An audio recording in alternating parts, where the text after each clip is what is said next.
running short of words right now, but I cannot afford this because I have to speak. Thank you so much for all the love, for all the warmth. Thank you for accepting me. Thank you very much.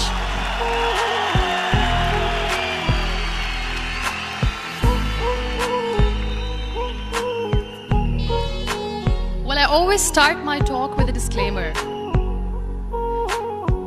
And that disclaimer is that I've never claimed to be a motivational speaker. Yes, I do speak, but I feel more like a storyteller because wherever I go, I share a story with everyone. Well, it is a story of a woman whose perfectly imperfect life made her who and what she is today. It's the story of a woman who, in pursuit of her dreams and aspirations, made other people realize that if you think that your life is hard and you're giving up on that because you think your life is unfair, think again. Because when you think that way, you are being unfair to your own self. It's the story of a woman who made people realize that sometimes problems are not too big. We are too small because we cannot handle them.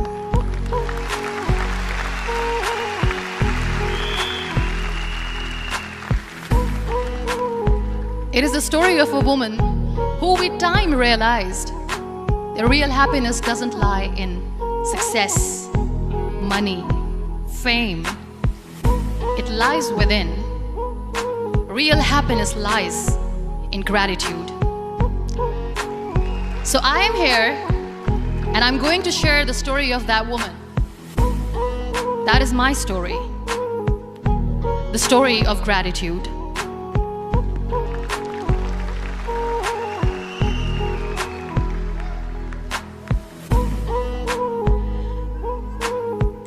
I love you too. I love you all. I believe in the power of words. Many people speak before they think. But I know the value of words. The words can make you, break you, they can heal your soul, they can damage you forever. So I always try to use the positive words in my life wherever I go. They call it adversity, I call it opportunity. They call it weakness, I call it strength. They call me disabled, I call myself differently abled. They see my disability. They see my disability, I see my ability. There are some incidents that happen in your life, and those incidents are so strong that they change your DNA. Those incidents or accidents are so strong that they break you physically. They deform your body, but they transform your soul.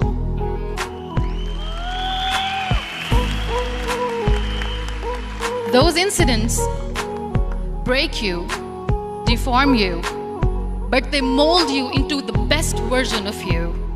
And the same thing happened to me. And I'm going to share what exactly happened to me. I was 18 years old when I got married. And this thing I'm sharing for the very first time on an international level. I was 18 years old when I got married. I belonged to a very conservative family, a Baloch family, where good daughters never say no to their parents. My father wanted me to get married, and all I said was, if that makes you happy, I'll say yes. And of course, it was never a happy marriage. Just about after 2 years of getting married, about 9 years ago, I met a car accident. Somehow my husband fell asleep and the car fell in the ditch. He managed to jump out, saved himself. I'm happy for him. But I stayed inside the car and I sustained a lot of injuries. The list is a bit long. Don't get scared. I'm perfectly fine now. Radius ulna of my right arm were fractured. The wrist was fractured. Shoulder bone and collarbone were fractured. My whole rib cage got fractured. And because of the rib cage injury, lungs and liver were badly injured. I couldn't breathe. I lost urine and bowel control. That's why I have to wear the bag wherever I go. But that injury that changed me and my life completely as a person and my perception towards living my life was the spine injury.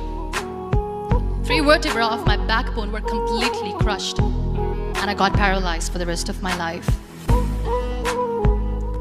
So this accident took place in a far-flung area in the outskirts of a very small province, Balochistan, where there was no first aid, no hospital, no ambulance. I was in the middle of nowhere in that toppled car. Many people came to rescue. They gave me CPR. They dragged me out of the car. And while they were dragging me out, I got the complete transection of my spinal cord. And now there was this debate going on. Should we keep it here? She's going to die. Where should we go? There is no ambulance. There was this 4-wheeler Jeep standing in the corner of the street. They said, put her in the back of the Jeep and take her to the hospital, which is 3 hours away from this place. And I still remember that bumpy ride. I was all broken. They threw me at the back of the Jeep and they rushed me to the hospital. That is where I realized that my half body was fractured and half was paralyzed. I finally ended up in a hospital where I stayed for 2.5 months. I underwent multiple surgeries. Doctors have put a lot of titanium in my arm. There's a lot of titanium at my back to fix my back. That's why people in Pakistan call me the Iron Lady of Pakistan. Sometimes I wonder how easy it is for me to describe all this all over again. And somebody has rightly said that when you share your story and it doesn't make you cry, that means you have healed.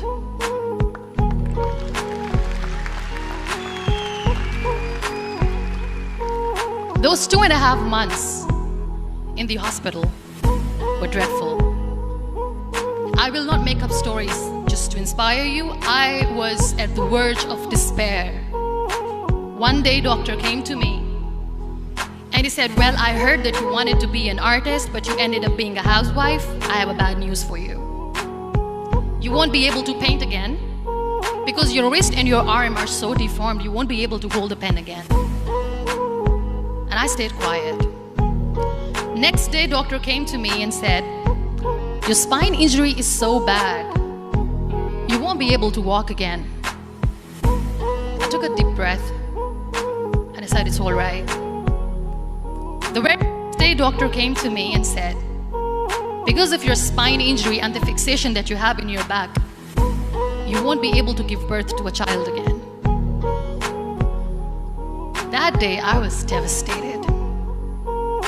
I still remember, I asked my mother, why me? And that is where I started to question my existence. Why am I even alive? What's the point of living? I cannot walk, I cannot paint, fine, I cannot be a mother.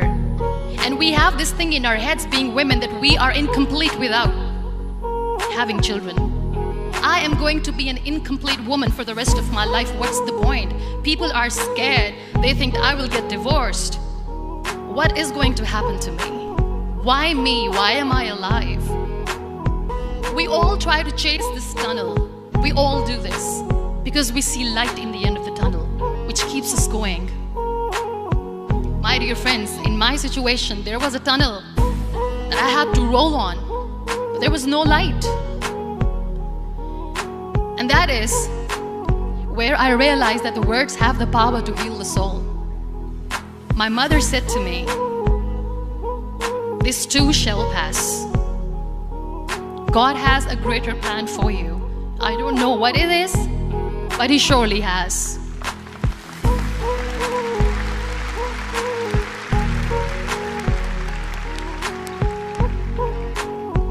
In all that distress and grief, somehow or the other, those words were so magical that they kept me going. I was trying to put that smile on my face all the time, was hiding. It was so hard to hide the pain, which was there. But all I knew was that if I will give up, my mother and my brothers will give up too. I cannot see them crying with me. So what kept me going was, one day I asked my brothers, I know I have a deformed hand, but I'm tired of looking at these white walls in the hospital and wearing these white scrubs. I'm getting tired of this. I want to add more colors to my life. I want to do something. Bring me some colors. Bring me some small canvas. I want to paint. So the very first painting I made was on my deathbed, where I painted for the very first time. It was not just an art piece or just my passion. It was my therapy. What an amazing therapy it was. Without uttering a single word, I could paint my heart out. I could share my story. People used to come and say, "What lovely painting, so much color." Nobody could see the grief in it. Only I could. So that's how I spent 2.5 months in my hospital, crying, never complaining or whining, but painting. And then I was discharged and I went back home. And I went back home and I realized that I have developed a lot of pressure ulcers on my back and on my hip bone. I was unable to sit. There were a lot of infections in my body, a lot of allergies. So doctors wanted me to lie down on the bed straight for not 6 months, for not 1 year, for 2 years. I was bedridden, confined in that one room, looking outside the window, listening to the birds chirping, and thinking maybe there will be a time when we'll be going out with the family and enjoying the nature. That was the time where I realized how lucky people are, but they don't realize. That is the time where I realized that the day I'm going to sit, I'm going to share this pain with everyone to make them realize how blessed they are, and they don't even consider them lucky. There are always turning points in your life. There was a rebirth day that I celebrated. After 2 years and 2.5 months, when I was able to sit on a wheelchair, that was the day when I had the rebirth. I was a completely different person. I still remember the day I sat on the wheelchair for the first time, knowing that I'm never going to leave this, knowing that I won't be able to walk for the rest of my life. I saw myself in the mirror and I talked to myself.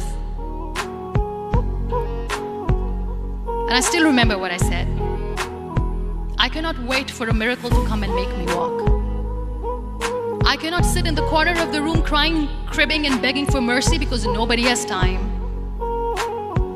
So I have to accept myself the way I am. The sooner the better.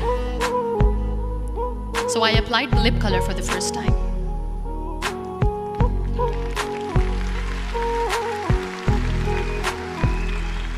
And I erased it. And I cried. And I said, what am I doing? A person on a wheelchair should not do this. What will people say? Clean it up. Put it again. This time I put it for myself. Because I wanted to feel perfect from within. And that day I decided that I'm going to live life for myself. I am not going to be that perfect person for someone. I am just going to take this moment and I will make it perfect for myself. And you know how it all began? That day I decided that I'm going to fight my fears. We all have fears. Fear of unknown, fear of known, fear of losing people, fear of losing health, money. We want to excel in career, we want to become famous, we want to get money. We are scared all the time.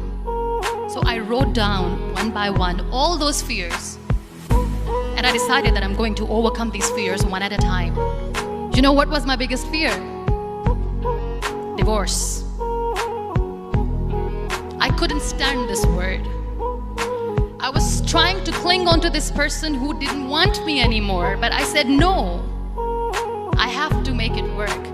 But the day I decided that this is nothing but my fear, I liberated myself by setting him free. And I made myself emotionally so strong that the day I got the news that he's getting married, I sent him a text that I'm so happy for you and I wish you all the best. And he knows that I pray for him today.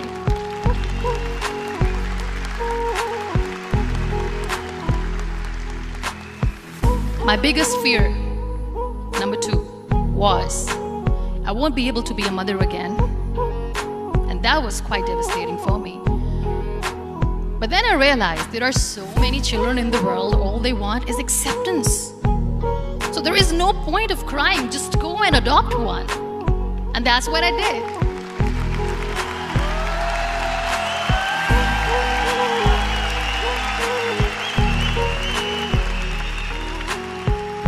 I gave my name in different organizations, different orphanages. I didn't mention that I'm on a wheelchair, dying to have a child. So I just told them that this is Muniba Mazari and she wants to adopt a boy or girl whatsoever, but I want to adopt a kid. And I waited patiently. 2 years later, I got this call from a very small city in Pakistan. I got a call and they said, "Are you Muniba Mazari? There is a baby boy and would you like to adopt?" And when I say yes, I could literally feel the labor pain. I said, yes, I am going to adopt him. I am coming to take him home.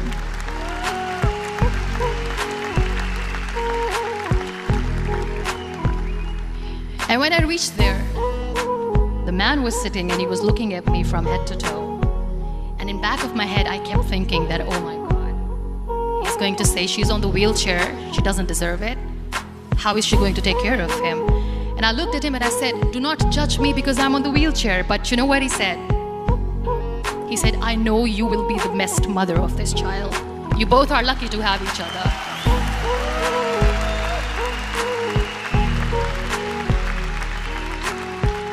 And that day, I was 2 days old, and today he's 6.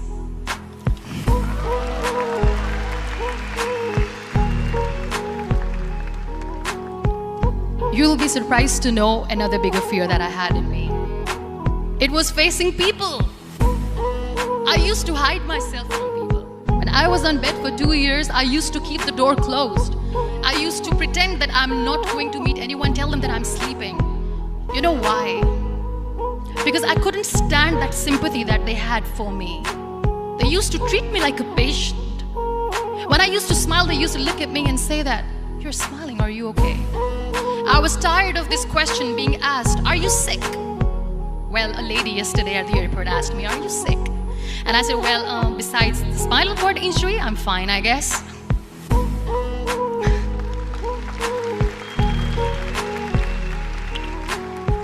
But those are really cute questions. They never used to feel cute when I was on the bed. So I used to hide myself from people, knowing that, oh my God, I'm not going to see that sympathy in their eyes. It's all right. And today I'm here speaking to all these amazing people because I have overcome the fear.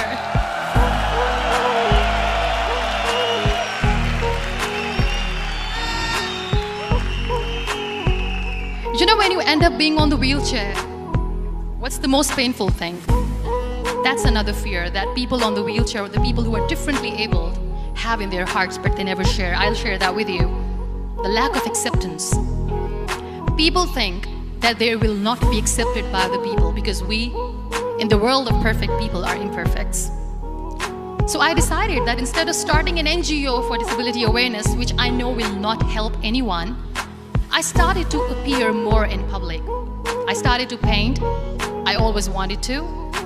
I have done a lot of exhibitions. I'm Pakistan's first wheelchair-bound artist. I have done a lot of modeling campaigns, different campaigns for brands like Tony and Guy.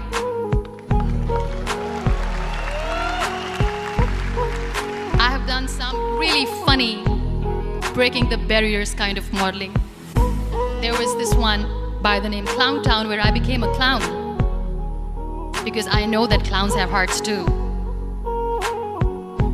And then I also decided that if I really want to make the difference, I am not going to let people use me for their polio campaigns where they will make you a victim and an emblem of misery and mercy and will say that, you know what, give polio drops to your children or they'll become like this girl.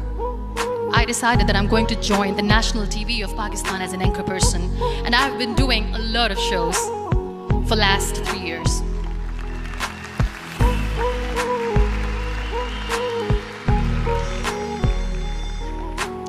So when you accept yourself the way you are, the world recognizes you. It all starts from within. I became the National Goodwill Ambassador for UN Women Pakistan, and now I speak for the rights of women, children. We talk about inclusion, diversity, gender equality, which is a must. I was featured in BBC 100 Women for 2015. I am one of the Forbes 30 under 30 for 2016. And it all didn't happen alone. You all are thriving in your careers. You have bigger dreams and aspirations in life. Always remember one thing. On the road to success, there is always we, not me. Do not think that you alone can achieve things. No. There is always another person who is standing behind you, maybe not coming on the forefront, but behind you, praying for you and supporting you. Never lose that person. Never.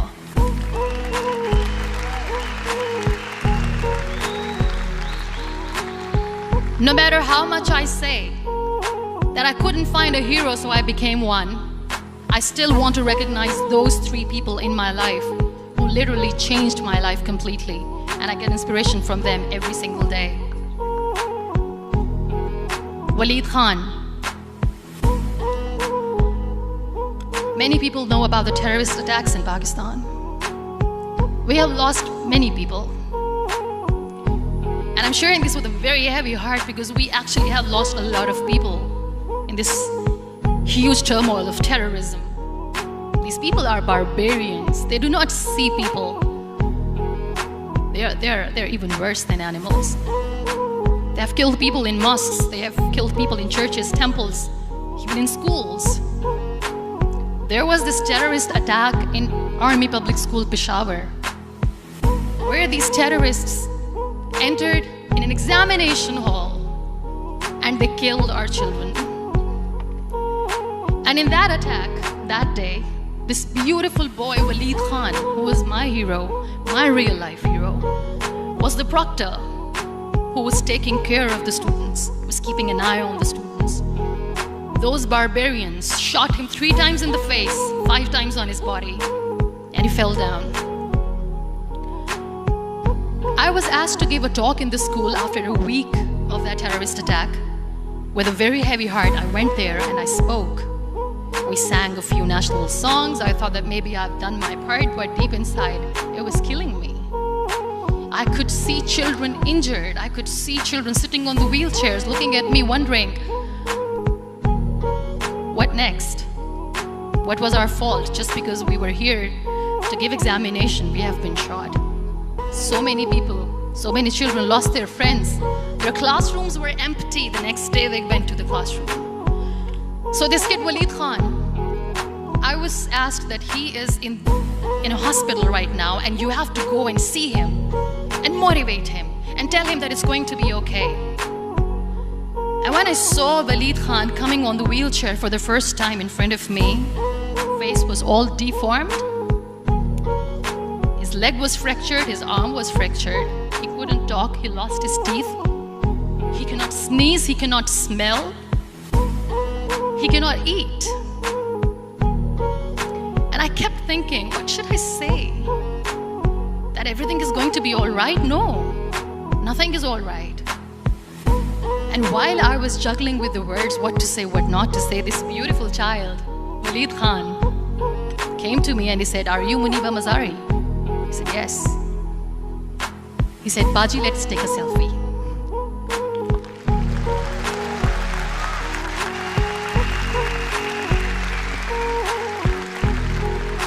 And with that beautiful toothless smile of Waleed Khan, we took that beautiful selfie that I still have with me. I don't share that here because he was in a very bad shape that time. And that is where I realized that when I was thinking too much about his deformities, he's happy with himself. He doesn't even care. Because today he goes in the same school, and when somebody asks him that what happened to your face, why so many scars, you know what he says? "These scars are my medals and I wear them with pride."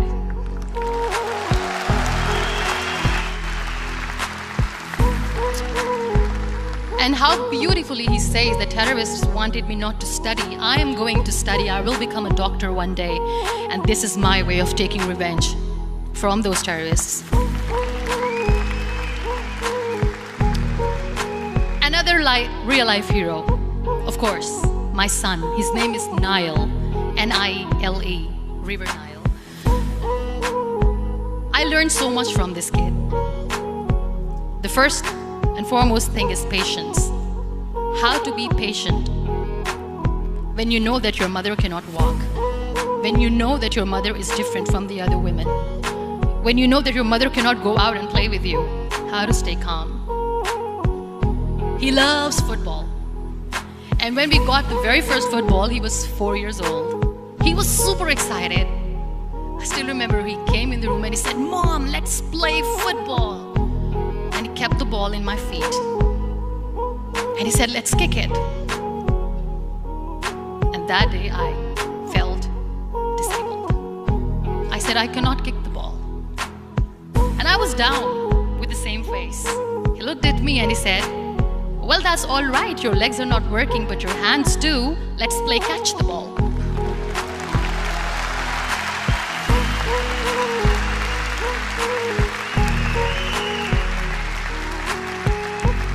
You know what? That day he made me realize that when you think your glass is half empty, come on, your glass is half full. It's all in here and here.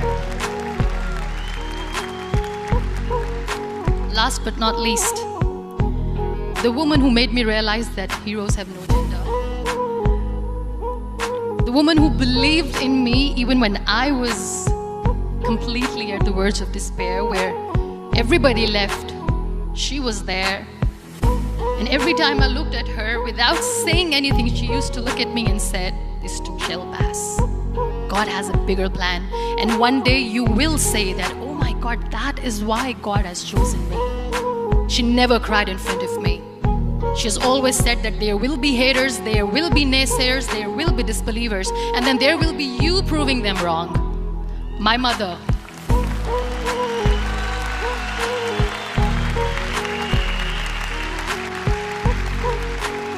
Whatever I am today, I'm nothing without her. I'm nothing without her. Thank you, Mama. I wish you were here. Thank you for making me who I am today.